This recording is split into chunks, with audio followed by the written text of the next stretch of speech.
What is this? It's my trophy. Because I'm rated #1. What about that? Hey, that's my Uncle Rupert. Crystal clear nationwide calling for free. Ooma, the smartphone for your home.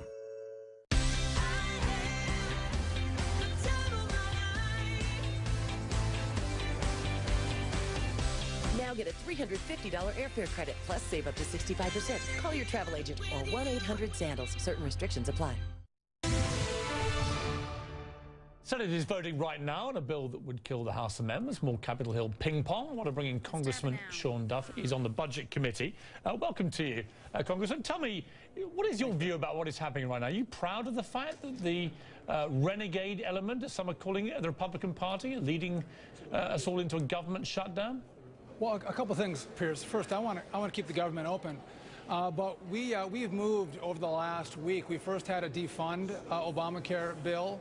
We then moved to a delay Obamacare bill. And tonight, we voted just on one small section of Obamacare. We said, let's delay the individual mandate. The president already delayed the employer mandate. Let's just treat big business the same as our individuals in America. We did that simple thing. And then we said, well, let's have the administration join us in Obamacare.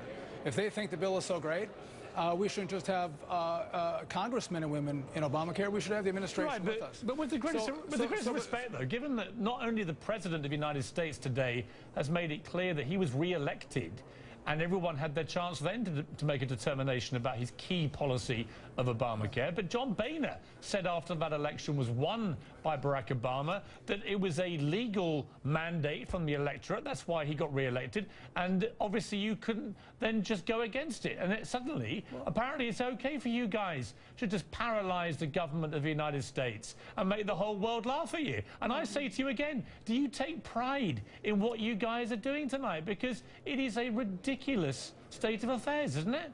Piers, we were elected in 2010 after Obamacare passed. And John Boehner and House Republicans were elected again in 2012.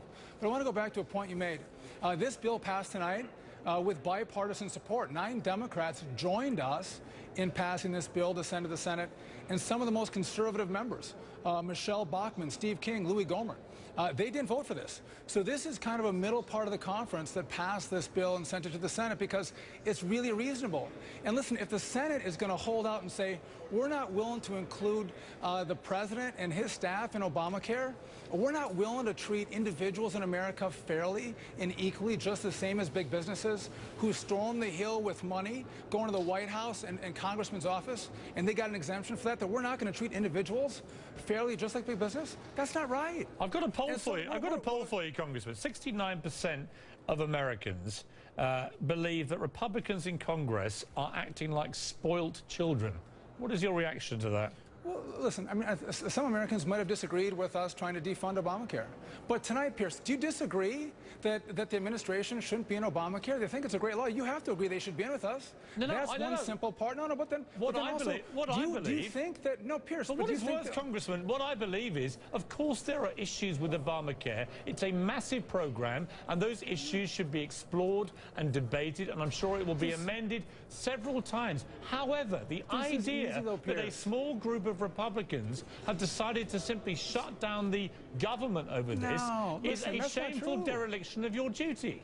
That's not true. This is a bipartisan bill tonight. 9 Democrats joined us. Some of the most conservative members weren't with us. Again, listen, I want to be clear. I want to keep the government open. I want to keep it operating. You want to shut it down. No, but I do. You don't want to keep it open. Listen, if you want to keep it open, you keep it open. No, but are you saying that Senate Democrats want to protect the administration not being in Obamacare, or you don't want to treat individuals the same way you're treating big businesses? That's not who we are as Americans. These are very simple, small reforms. I don't think you'll find that most Americans think you're right to shut down the government. Harry Reid could join us. And listen, this is very simple. It is very simple. You are shutting down the government with your antics. Listen, Piers, bipartisanship tonight. And listen, this is easy for the Senate. We're not asking for a defund. We're not even asking for a complete delay of Obamacare. Well, actually, you have asked for a defund and you got nowhere. You then asked for a delay and you've got nowhere. But you're still going to plow on and you're going to get the government shut down. And again, I say to you, President Obama was re-elected, so the people in America had their chance then to kick him out if they didn't like his key program. The House of Representatives was elected in 2010 because of Obamacare. and they were reelected again in 2012. This is what we're here to do, is have a dialogue. And if the president is out golfing over the weekend, you even mentioned this, the president should engage. He should talk through this stuff. Will you be, out of interest, will you be furloughing your salary? Let's talk with each other. Listen, remember in the State of the Union, he said, I'm willing to open my hand to our enemies if they'll unclench their fist. All right, let me ask you one final question. We're extending our hand. Congressman, one final question, Congressman. Will you be furloughing your personal salary throughout this difficult period, as so many other people are having their salaries furloughed? Yes or no? I'm on legislation to actually have all members of Congress furlough their pay, but my hope is still that we keep this government open. So will you be donating your salary? Will you be donating your salary to charity? Does the right thing tonight, Piers, and they keep the government open for a small, simple change of including the administration in Obamacare. But just to confirm, you will be individuals. Just to confirm, you will be the same. Just to confirm, you will be. And if they do that, we don't have a shutdown. Congressman, just to confirm, you will be keeping your salary though through this period if the government shuts down. My hope is we don't have a shutdown. And I'm on a bill that would say, listen, all members shouldn't get their pay. Just like no budget, no pay. Keep the government open, no pay. I'm on that bill. Okay, Congressman, thanks for talking to me. I appreciate it. Thanks, Piers. I now want to turn to Newt Gingrich. He was Speaker of the House during the last government shutdown. Mr. Speaker Gingrich, I heard you say a fascinating thing earlier today. And I obviously interviewed President Clinton earlier last week, and I talked to you about that. And he said the same thing, that you and he, throughout the last shutdown, and you were a key figure in that, obviously, you spoke every day. You were wrestling every day with each other to try and get to a point of agreement. Isn't it quite extraordinary that President Obama calls John Boehner late in the day today and apparently hadn't spoken to him in a week? I mean, what is that all about? Well, you know, I can't explain it. You have a president of the United States who can deal with Putin, but not with the elected members of the House of Representatives. He can deal with Assad of Syria. He can deal. He had apparently a very pleasant phone call over the weekend with the current president of the dictatorship of Iran. But today he had enough time to meet with the Prime Minister of Israel.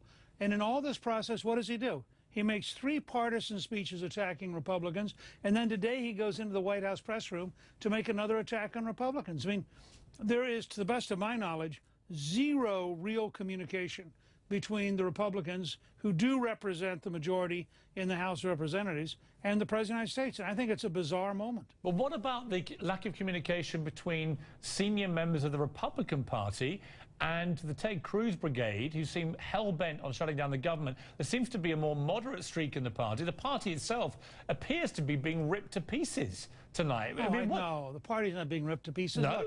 Look, no. People tend to forget, this is not, you know, a crisis.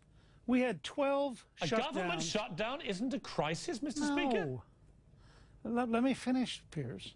We had 12 government shutdowns under Tip O'Neill, the Democratic Speaker of the House. 12. We only had 2 during the period when I was Speaker. I think because it hasn't happened since, we're exaggerating greatly what this means. We have a legislative process very different than a British Parliament. The House is elected independently, the Senate is elected independently, and the President's elected independently. This is by design. The Founding Fathers wanted to force, literally force, all 3 to deal with each other. You now have in Harry Reid a Senate Majority Leader who refuses to negotiate, and you have in President Obama a president who believes he should be allowed to dictate whatever he wants, and the job of the Congress is to give it to him. That ain't the way the system works. Well, talking of how the system works, my system works like this. When we come back after this break, I'm going to